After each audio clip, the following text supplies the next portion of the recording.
So, the six-time bankruptcy, reality TV game show hosting, sexually abusing, serial philandering, convicted felon, business fraud, charity thief who has a new VP because his last one almost hanged, sent his eldest spawn to conquer Greenland, picked his daughter-in-law to run the party, a Russian asset to be DNI, a dead brain worm, dead bear dumping, whale decapitator for HHS, a chick who shot her own dog for Homeland Security, a Proud Boys simp to lead the FBI, a weekend Fox anchored day drunk for SecDef, and a reality TV star for transportation wants to lecture the rest of us on merit-based hiring?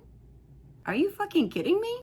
If this country actually hired people solely on the basis of their competence and merit, we sure as shit wouldn't be looking at the second term of an insurrectionist who saddled our country with $8 trillion in new debt, lost the most jobs since Herbert effing Hoover, and let 500,000 people die on his watch. My guest today is friend of the show, Brian Shapiro. Make sure you check out Brian's show, Pushing the Limits, on YouTube. Follow him on socials. He's a really good guy, an incredible voice, and a really good friend. I'm so lucky to know, and I enjoyed the heck out of this conversation. I apologize in advance if you are a fan of egg drop soup. Maybe a while before I'll be able to eat that one again. Okay, well, see you guys next time. Welcome to the Are You Effing Kidding Me podcast, my friend Brian Shapiro. The name of this podcast has really never hit harder than it does right now because we were just talking really quickly, kind of off recording. And like all I want to say every minute of the day when I'm not crying is, are you effing kidding me? I'm not saying effing. Are you fucking kidding me? Are you fucking kidding me? All right, let's just start with like the most recent are you fucking kidding me? And we'll like back ourselves into the layers, the 9-layer dip of are you fucking kidding me that has unfolded over just the course of this week. But let's start with the press conference and the newest propaganda Barbie with the biggest cross. What is her name? Levitt? How do you say her name? Carolina Levitt. Levitt. The only reason why I know that is because she did my show back in the day. That's the only reason why I know.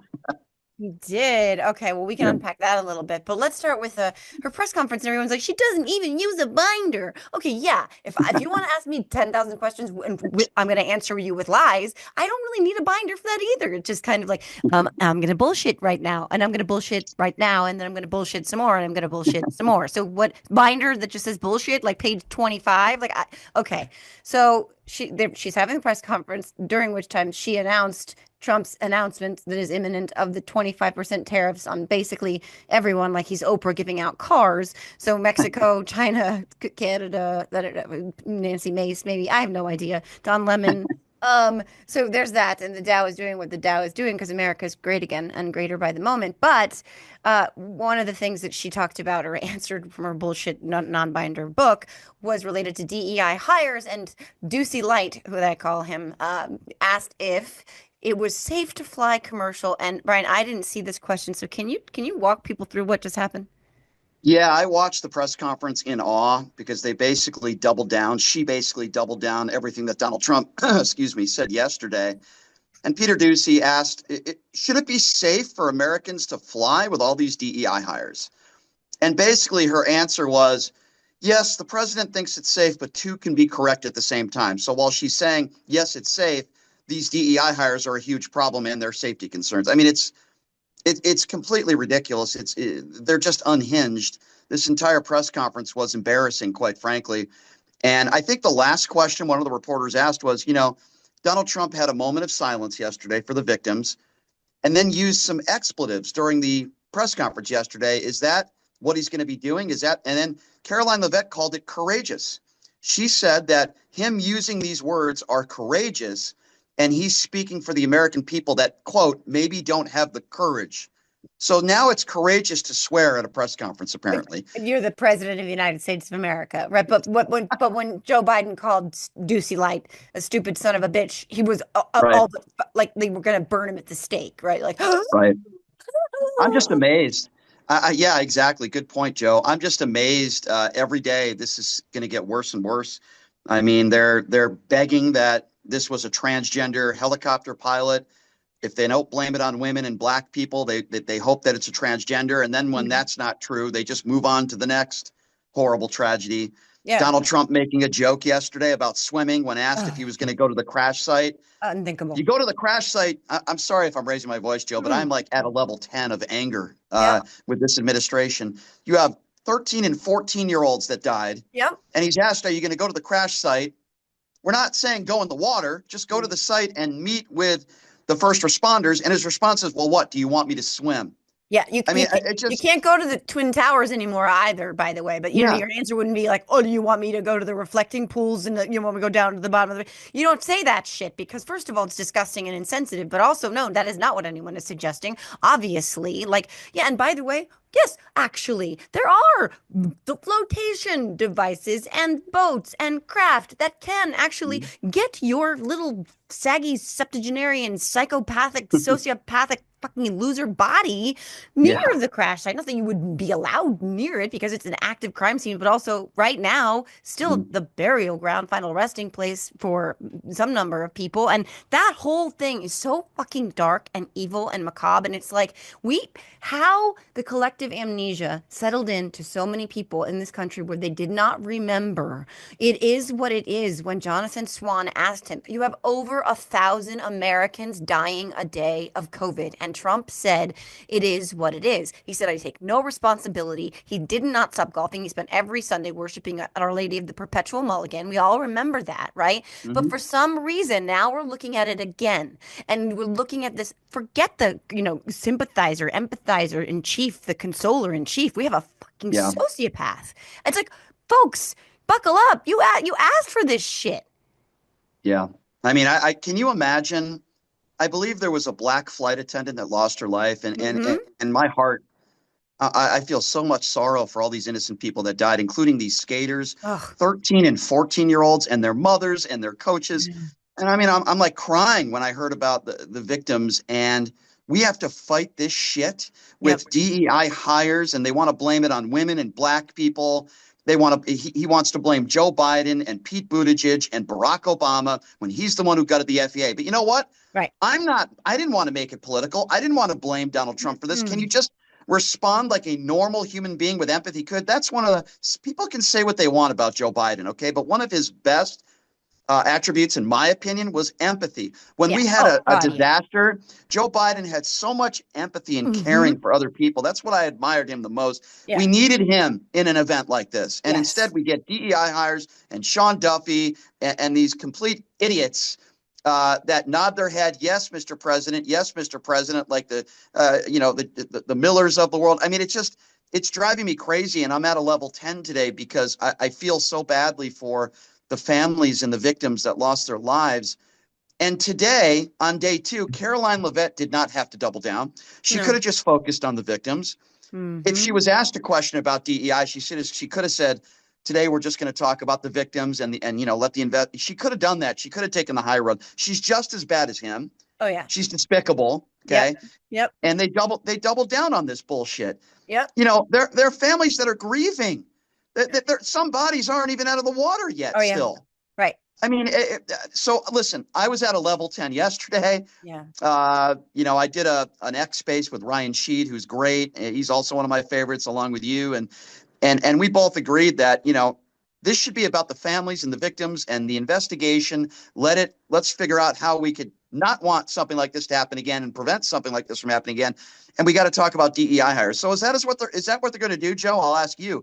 Yeah. Every time there's some sort of national disaster or something horrible happens, like a plane crash, Yep. are they just going to blame it on transgenders and black people? Is that what we're going to deal with the next 4 years? Yes, because it's what we dealt with the prior 4. Because the buck never stops with him. It never did stop with him. It didn't stop with him during any weather event. It didn't stop with him. When he sharpied the freaking hurricane map. It didn't stop with him during COVID. Obviously, there's a cartoon I shared yesterday, which is him sharpieing all these different arrows to go in a different way, which is the buck stops and it's like pointing in every which way because it doesn't ever stop with him. But I was told every day, by the way, by many, many losers with 17 like numbers and American flags and eagles in their names, the guys who, who are tweeting at me from their mother's basements, that he's your president now, Joe. He's your president now. Mm. Like, get used to it. Suck on this. Oh, yeah, that's weird because he's our president. He's like, not me. Not my fault. That wasn't me. Some other guy. That's the last guy. Oh, that's the guy before Yep. him. And it's like, hold on a minute. You tell me that's my president. But now I'm going to be like, oh, well, actually, you got to blame that other president because he's the president, Hmm. but it's not really his fault because he's the president only for a couple of days. And like,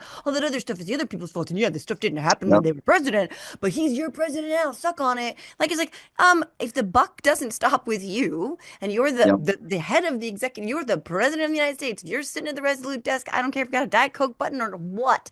If it doesn't stop with you, then you're not in the right job. That's another thing people forget is he can never and has never accepted any blame or responsibility. He takes plenty of credit that's not his, but he will Yep. never ever attribute any blame for anything that went wrong. Mhm. And to the point that you said yesterday, he got ahead of the families even knowing that their family members were not being recovered, that their family members had died. He was getting ahead of them, those families, in blaming this entire thing on DEI baselessly. Like, how do you say, oh yeah, I don't know what caused this crash, but I know it was DEI?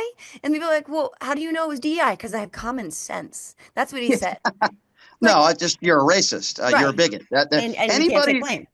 Let me tell you, the Charlie Kirks of the world and others, anybody that gets on a plane and worries if you have a black pilot means you're a bigot, Yeah, you're a racist, you're a right. Klan member. It's his Klan cult. Anybody who thinks this way, you have something wrong with you. I Hmm. don't know.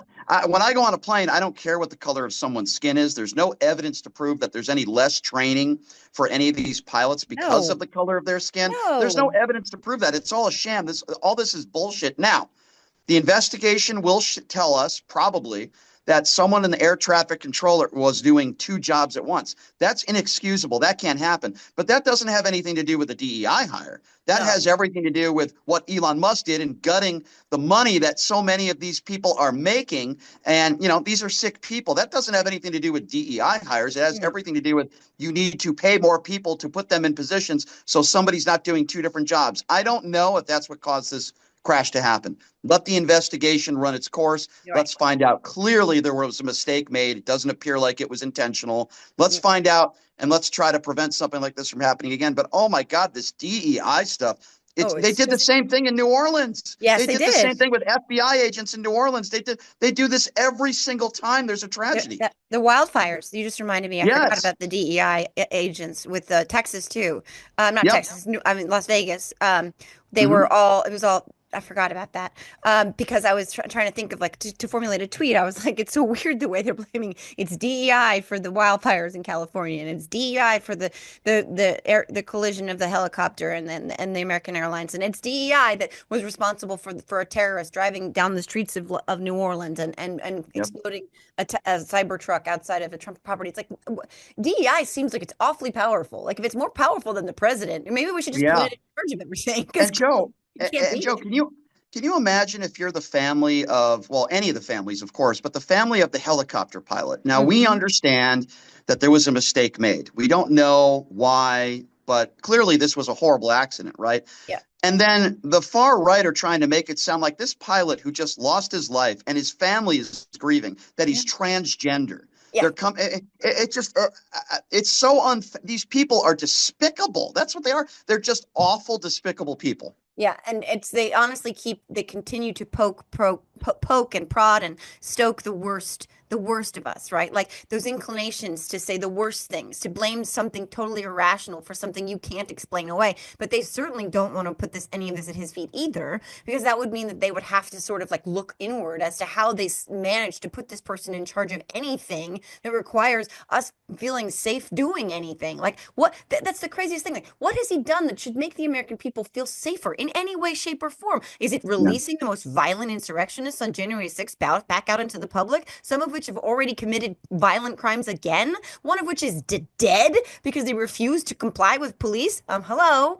Yep. Does that Yep. make us safer? Let's see. Do the blackouts on external communications from the FDA, CDC, and NIH make us any safer? Mhm. Does freezing research for childhood cancer make us safer, or any funding Mhm. of outbreaks of diseases across the world make us safer?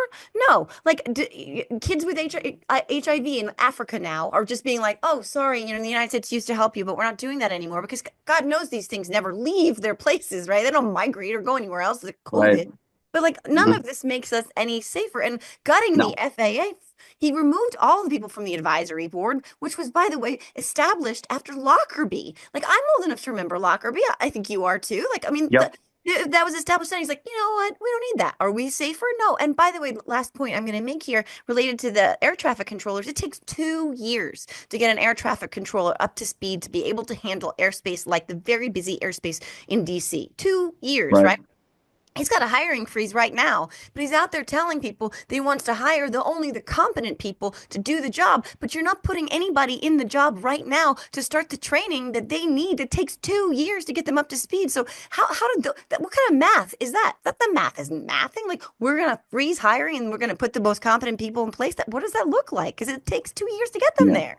Well, anytime this orange orangutan says that he only hires the best people, just look at the Capitol hearings just yesterday is a perfect example. I Oh mean, God. Kash Patel, uh, you know, Bondi, Robert F. Kennedy Jr., Tulsi Tulsi. Gabbard. These are all, these are imbeciles. Okay, that won't even Mhm. say Donald Trump lost the 2020 election. Kash Patel is a guy who raised money for people who beat Capitol police officers, the Mhm. same Capitol police officers that were protecting him yesterday. These are horrible people. They are bad people. Tulsi Gabbard is a Russian asset. Robert F. Kennedy Jr. is a conspiracy theorist. Doesn't even know how Medicaid works. He's completely unqualified. No God. They're all And Kash liars. Patel, yeah, and Kash Patel is a lunatic. I mean, he lives here in Las Vegas. I've had a few run-ins with him. He wanted to charge me $3,000 to do my show. I Of told course him he to go did. fuck himself. Yeah, I Yeah. told him to go fuck himself. Hmm. I mean, these are grifters. These are bad people. These are not qualified people. So when he says he's only hiring the best, yeah, I really want to hear Pete Hegseth, the new Secretary of Defense. He's a big part of this too with this DEI Oh bullshit. yeah. He's a big part of it as well. We need to call this out every day and call them bigots. And every single time they say DEI, my Hmm. response is, why don't you just call them the N-word? Because Yeah. that's what you really mean. Right. That's what you really mean when you say DEI. It's a code word for MAGA right, the N-word. Yeah. That's what it is. It's a dog whistle. It's 100% a dog whistle, and it's also a boogeyman. It's the nebulous boogeyman. It's always got to be something, someone, somewhere that's coming to take your insert variable, right? Like it's either they're Yep. coming for your dog, your cats, your wife, your daughter, your house, your guns, your livelihood, your job, but like none of that is actually true. And so much so that like they said they were only going to deport criminals, and obviously that is certainly not happening. They're going into schools. I have a friend whose school got a notice on how to handle it if federal ICE officials come into their Yeah. schools. Like they can do that if they have a Yep. federal warrant. This Churches and synagogues too. Right. Like these are ch children we're talking about here. Yep. Like the inhumanity of it is, but that's Yep. the thing. Like that's the whole thing. It's the degradation of humanity. And this is what we've seen in the past. We're all smart enough to know. Even people like Piers Morgan, whose show I was on the other day, he won't admit this shit, but he knows this is how you pave that path for atrocity. Like Yep. you have to dehumanize them first. And like all this DEI shit is all the same. It's part of the same, tentacled creature. They're all connected to Yep. this idea of othering and dehumanizing. And getting people to be cold about the deaths of 67 people, like that's kind of, if you can get some society there, any segment of society there, where they're like, yeah, this is awesome, blame some transgender person that didn't do it, that is the slipperiest slope to the worst possible atrocities. Like Yep. I don't even want to talk about it. Like I don't want to even say it. Agree. Agree, Joe. And back in 2017, when I kept hearing "Make America Great Again," took me a little while to figure it out. It took me about a year, but I learned that all it means is "Make America White Again." I Yeah. mean, that's really what it means. It's not about making America safe again. If it was about Right. making America safe again, as you mentioned, he would not have pardoned so many of these violent insurrectionists. And half the people that they have deported are nonviolent criminals, people that have been living in this country for Yeah. decades, that pay their taxes, that have Hmm. jobs, Yeah. that are not violent criminals. So this wasn't a priority of going after the violent criminals. Listen, you want to go after murderers and rapists and people that commit felonies like Donald Trump, then go ahead and deport them. Go right ahead. I don't have a problem with that. Right. But a lot of these people are non. This isn't about making America safe again. And, you know, Ron Filipowski, a mutual friend of yours, he did my show the Mhm. other day, and he made such a great point. This is not about making America safe. This is about a reality TV show. Like when Joe Biden and Barack Obama had raids, which they did they make it public, and did they have Dr. Phil there with a microphone? You have Exactly. this slob, Dr. Phil, looking like the moron that he is, Hmm. interviewing these people that are in handcuffs that have been deported, and you've got tough guy Tom Homan right there. This is all about theater. This isn't about Yep. making the country safer. Right. And that theater to the same end, right? This Make America Great Again is this America First thing is a trope that's been around for a very long time. I mean, some of the worst actors, some of the, Nazi sympathizers, etc. I mean, basically some version of it ended up in Germany because Hitler looked over here and he was like, I kind of like what they're doing over there. Mhm. That America First trope is what we're looking at now. And the spectacle of it, the like, the production of it, this like, cops kind of like Hunger Games Running Man situation to make it into something that this spectacle that is as entertainment is all another part of like that same creature, right? So then now people are not only dehumanizing, like now you're getting the entertainment value where you're hitting that dopamine part, the brain where the frontal lobe is like, ooh, this is bells and whistles and this is exciting. And you're not seeing Mhm. them as people anymore. I mean, it's like literally like you can just see like a couple maybe a year and a half down the road, we're like, which migrant are you? Which migrant will make it? Enter your pick now. This has been brought to you by Yeah.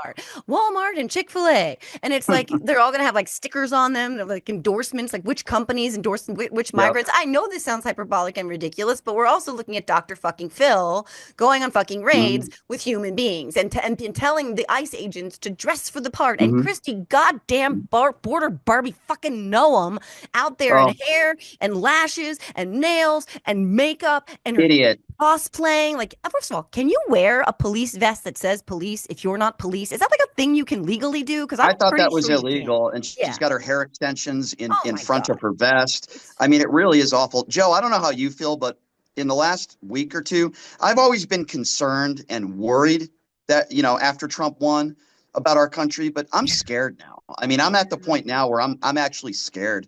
I'm really scared. This is a dictatorship. It's an oligarchy. And I yeah. am for the first time yesterday, I felt scared. I mean, Yeah. I don't know what's next with this administration, but we're only in the first 2 weeks, and look at what he's done. He's gutted Medicare. Hmm. There are people that are going to be paying hundreds and hundreds of dollars more for their insulin, Yeah. prescription drugs that they need to live and Yeah. survive. He Yep. already did that. You look at the way he's handled this disaster with this horrible plane crash. You look at all the insurrectionists, the violent criminals that he pardoned. He's telling white supremacists, as long as you support me, you can basically get away with murder. Yep. And this is only the first week and a half. You've got Stephen Miller, when asked by Jake Tapper on CNN, you broke the law, didn't you? You have 17 people that you fired, inspector general that you fired. Yeah. And this is a law. You have to give Congress 30 days. Stephen Miller's response is, well, we feel like the law is Yeah. unconstitutional. Code Exactly. word. What that means is we can break the law and we can pick and choose what laws we abide by. Because if we don't like a law, we just will break it and say it's unconstitutional. Is this how this country works? Well, no, but I will say this, Brian, to your point exactly. I mean, they are flooding the zone with shit 1,000%, and it is. I feel like a whirling dervish sometimes. My head is spinning right on a swivel, Mm-hmm. and that's by design. That is obviously to keep us off balance, right? Steve Bannon has talked about this for a long time, and it is very effective. But what happened in the midst of all of this tempest, right? Well, we kind of have to I think the ballerinas or whatever, when they spin, they like pick a spot that they have to keep their focus on so they don't get dizzy and fall over. I don't know. I can't do anything. I can't dance for shit. But I digress. But the Neither thing can is, I. right. So, but what I'm trying to find, it's a long way to it, is a silver lining of some kind because in the midst of all of this, right? In the midst of all this, something remarkable did happen this week. And what it was Trump did the freeze overnight. Of course, all these things, these executive actions come at fucking midnight, right? Because everybody's sleeping, no one's paying attention. Unfortunately, none of us can fucking sleep, so we see it anyway. Where he freezes all of the grants and loans and funding for programs like fucking Head Start and like what they food stamps and all these other programs, and it's like, whoa, what the hell, right? Like, and of course, then the portals for Medicaid go down, and every governor and senator from states are like, the portal to Medicaid's down. They're like, that's not down. What are we talking about? It's fine. It's like, no, but it is. It's like, and then so this whole thing happens where everybody's like, what is going on? And then what's her fuck, Carolyn Levitt, whatever, gross Barbie propaganda bitch. Yep.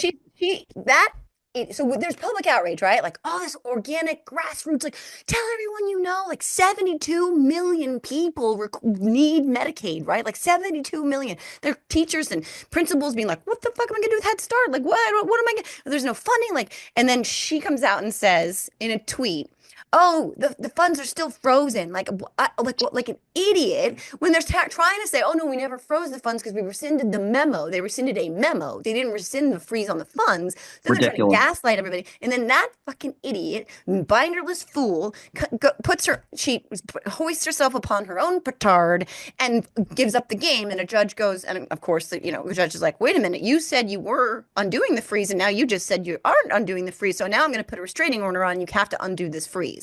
So Right. I will say that little spot to get back to that we kind of, while we're spinning, we kind of can be like, okay, that. Even AOC is like, look, he had his first loss this week. And the power right there were two things that happened in real time. There were a few Mhm. senators and Congress people.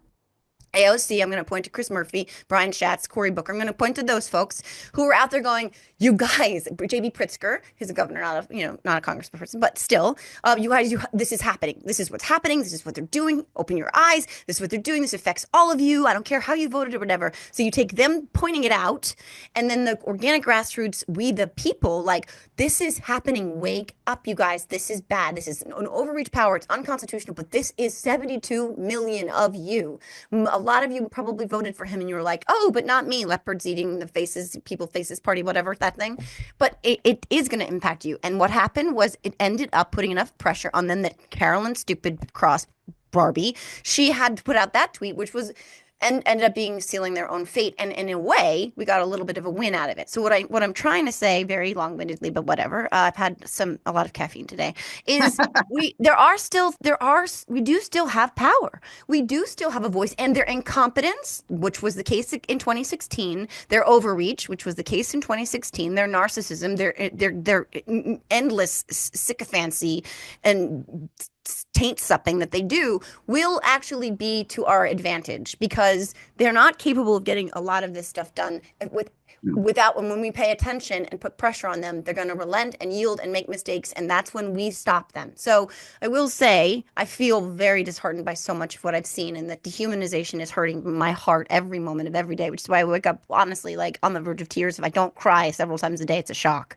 But we can't lose hope because this was this little tiny taste of a little bit of hopefulness and Yeah. empowerment that like we have to seize Mhm. upon, and we should be shouting it from the rooftop so that they know we're not Yeah. going to let them get away with jack shit.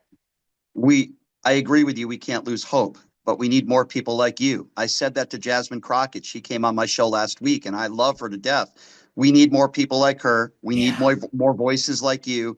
I even had a brief conversation through email with David Pacman, who's great. I love David. I think he's the Yeah. best. But I met him in but DC. David is so smart. Uh, but I said, we need to get tougher. We need to be more out there and aggressive. And I'm not saying violent. Of course, I would never say Mhm. that. But we need to be more aggressive and fight fire with fire. And Jasmine Crockett is a perfect example. And you are a perfect example of what I am talking about. We need more people like you. And if not, if the Democrats are just going to be nice and get run over, another MAGA moron is going to win in 2028. It could be a JD Vance. It could be a Ron DeSantis. Yeah. It could be another one of these morons that talk about DEI hires. Hmm. And it is interesting that, you know, all these MAGA idiots, they always seem to find God when they're running for office. I also do find that very interesting, whether it Yeah. be JD Vance or Pete Hegseth. It's like you lost your keys and you just found your keys. Oh, you know what? Since I'm running for office in a couple months, let me just tell everybody I found God, because they're all cowards and they're all liars, and they all do the same thing. It's the same playbook. It's why yesterday, right after this crash, it's Hmm. sad that I had to say this, but I said they're gonna blame DEI. You watch countdown. I put it up on Twitter the hour after the crash, and boom, Donald Trump, DEI. I mean, Yep. these idiots are very predictable. They're so predictable, but the problem is they're so fucking predictable. But the problem is what we need to get better at, to your point just a minute ago, what we need to get better at on our side of the aisle is making sure that they're gaslighting the narrative space that they're Hmm. able to command and take over. Like where now the DEI hire thing, even when we're pushing back on it, what it does in its own way is it just kind of doubles down on this thing getting out into the stratosphere. That's what people hear. That's what they heard with eating the cats and eating the dogs. Like they didn't really, Right. this is a thing. Like now he's doing it with condoms in Gaza. That is a lie. That is a lie. Just like he said, Yep. the military went to California and pressed the button and presto, water. It's like, dude, that's called fucking rain. And no, you did not send the military. That never happened. But when you say condoms in Gaza and, Joe Schmo looking at his freaking phone for 10 seconds before he goes to, OnlyFans to pay some lib that he pretends to hate to suck a toe, like sorry, probably true. I don't do that. No, no toes, but for Neither do real. I. But they have fucking dark fetishes. It's not drag queens, Oh folks. yeah. Yeah. Oh yeah. Right. But Joe, sorry to interrupt, what you just said real quickly, Yeah. he hasn't ended the war in 24 hours in Ukraine, but he's taking credit for ending condom bombs. I mean, that's really what we're talking about here. Which was also, and again, was a lie. I'm on two Yeah. pens at one time now. This is how stressed out I am. That was a lie. Like, first of all, no, we did not. And they can easily debunk that lie. But what he's trying to gaslight and distract from is the fact that they actually have stripped what little, what not enough support we did have in place. We're now the children who are here because maybe they didn't have condoms, right? Like they are going to die. So he's covering for that. He's also covering for the fact that he, was threatening Gavin Newsom, threatening to withhold aid in California if he didn't play nice. Like, but that's what the whole like the military went there and pressed the button. And the point is that what we need to get better at, what we need our electeds to understand, is that we need to build, the infrastructure and have it in place where our truthful messaging is just as powerful and enticing to people to engage with as their bullshit, because that lie going around the world with, before these bitches get their pants halfway up. And that's when people are like, oh yeah, condoms in Gaza, $50 million. It's like, that's just a lie.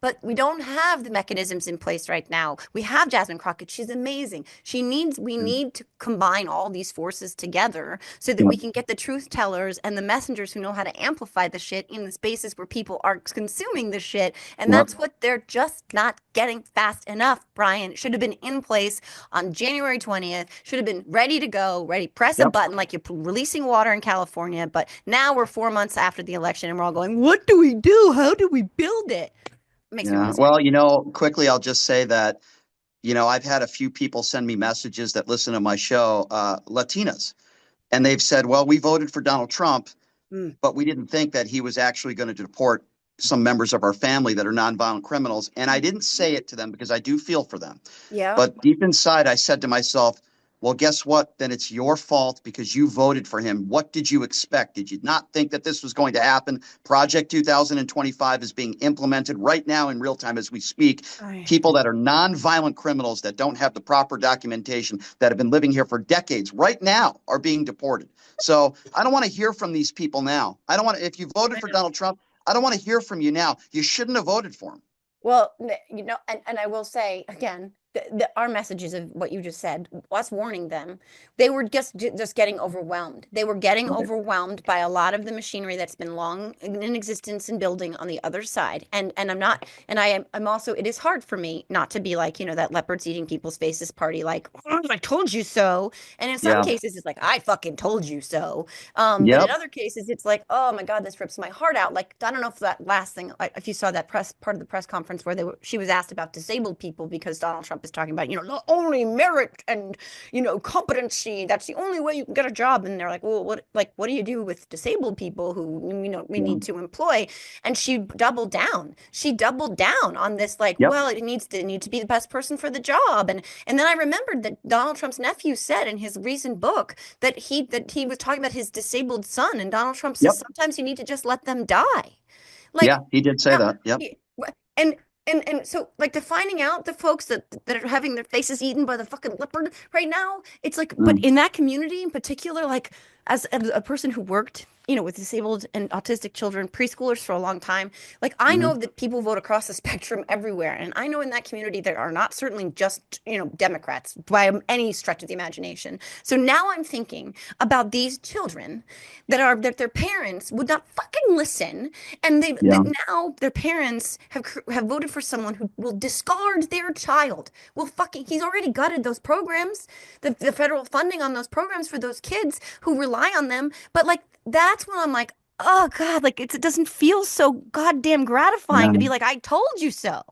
Like, Yeah. that's what's killing me. It's killing me. Yeah, it's killing me also, and it's unfortunate. And I do feel sorrow for some of these people, but there's a part of me that also says, well, you play stupid games, you win stupid prizes. We tried to warn you, Joe, and we tried to warn them, and they didn't listen, and they were bought in by their Newsmax and Fox News, and now here we are. Here we are, ladies and gentlemen. This is exactly what I thought it would be. This is an oligarchy. This is a No, dictatorship, no. and we're only in the first 2 weeks, and Hmm. sadly, it's only going to get worse. And tomorrow shit's going to get real because he just announced, well, he hasn't officially unrolled them yet, but that tariff thing. And, as Right. again, I said the Dow doing what the Dow Yep. done it does. But Elon Musk also has now chased out a senior person in the Treasury Department, someone who has Yep. been known as a public servant for a long time. And Elon Musk with his like shadow government, with that whole Mm, opt out, or, that, like, what was it called? It was the same language he used for Twitter. I forget, was it fork in the road shit? Like, yeah. Elon Musk is basically like vice president, president, like quasi Yeah. president, like what? It's Mm. insane. The guy who talks to neo-Nazi, hate-filled German political far-right groups days after he was accused of using the Hail Hitler sign. Oh, To no, I blame didn't on mean his that. That's autism. not what I did. But let me speak to a bunch of Holocaust-denying neo-Nazis. Yeah. Right. Yeah. And then Great we get move, Elon. Great gaslit. move. And then we get Yeah. gaslit for saying, I Yeah. saw what I saw with my eyes. I Yep. heard what I heard with my ears.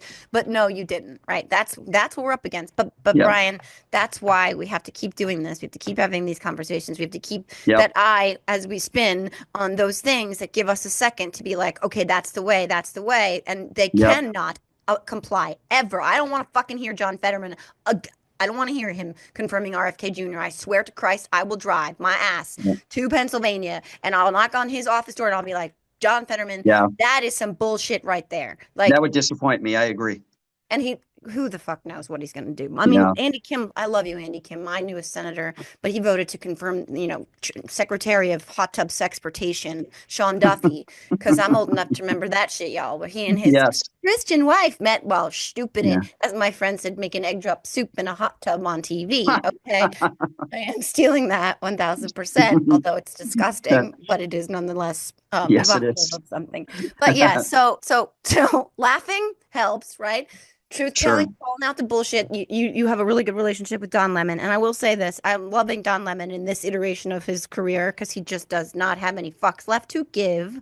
Yep. Hopefully, I will get him on my show sometime soon. We'll see how that Yeah, goes. But I talked to Don about that, and he called me up like a week ago, and he said, "Brian, do you think I'm crazy for saying the things I'm saying?" I'm like, "No, I love this new Don Lemon, and it's and great. I think I'm rubbing off on him a little bit because it's like me 2.0. I like I it. love it. So I fucking love it. Don's going to be joining me on my show. If I could just let everybody know, pushingthelimits.live is my website, Yeah. and the YouTube page is at PTL Radio Show. We're live on radio as well, but it's Monday through Friday. Believe it or not, I had George Santos on Monday. That was kind of crazy.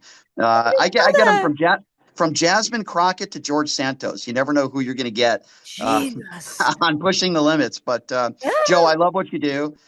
You were great on Pierce. I wish they would have you on more. You do a great job, and Oh, it's thanks. always a pleasure and an honor to be on your podcast. And I've always been a fan of what you do. So I just wanted to say thank you for having me on your show, and look forward to having you on mine soon too as well. Nope. I appreciate you and your voice, and I love that you have a place for people to go. Even the George Santos is, he's not the biggest fan of me. He once tweeted, "Why the fuck do people follow this person?" And I'm like, "Thanks for the follow, George Santos." Or is it Kiara? I'm not really sure, but Because you no, have a brain. That's why. Because you yeah, have a brain and you're honest and you're sincere and you're also funny and you're not an idiot. Okay. All due Well, respect to George, you're also not a felon. You don't steal money from people. So there's a right. good start. There's a No, couple a important couple reasons, of, right? let's just check Yeah. those boxes. Yeah. But no, I Yeah. appreciate you so much. I love the new friendship that we've been able to formulate through all of this crazy and chaos. And Yes, for it is sure. great. It's great to have this connection. And I look forward to and you were on our fundraiser the other night for wildfires with Yeah, Sean that was Astin, and fun. that was incredible. And I want to do more of that. I want to keep bringing Yes, this community together all let's across the do it. spectrum. I just, yeah, we have to keep calling out all the bullshit, and we have to keep, Yes. keep illuminating the truth, and try and do it with a little bit of levity if at all possible. So, Yes, I'm yeah, with let's you. focus on that. So, thank you, everybody. Go check out today, right today. It's going to be Don Lemon today. Yep. Brian's got him on, and it's always a good time, good show, very illuminating, always engaging. So, thank you as always, Thanks, Joe. Brian. Thanks, Thanks, Joe. everybody. Thank you. And this concludes this episode of the Are You Effing Kidding Me podcast. I know it's hard. I know. Trust me. I'm going to be writing my Substack about all of this. And it's kind of like that Mad World song that I always think about by Tears for Fears and all the 10,000 covers about it. Oh, I You know, love that it's a song. great song. But it kind of is an Yeah. emblem. It's sort of like emblematic of this time. It's kind of like an anthem Mhm. for how things sort of feel, but like we're gonna be okay. We're gonna stick together, and that's how we're gonna get through it. So thank you again, Brian. Thanks everybody, Thank and you. we'll see you next week. Bye.